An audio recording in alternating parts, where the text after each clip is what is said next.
Hello, I am Coren.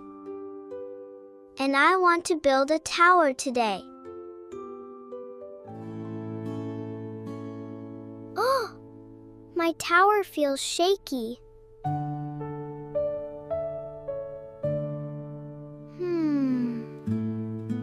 What should go below?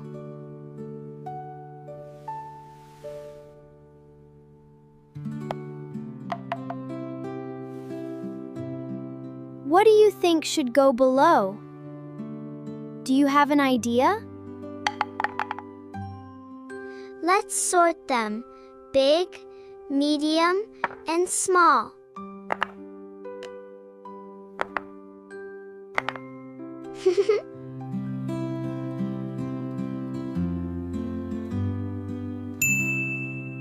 The big blocks should go below.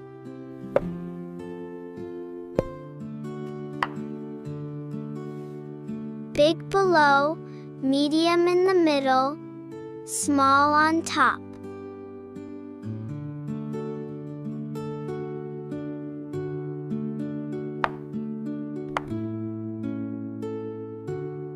Now my tower feels strong and steady.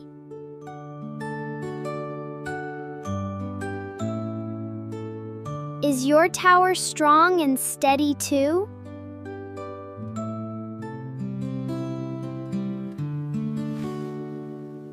Strong things need good support below.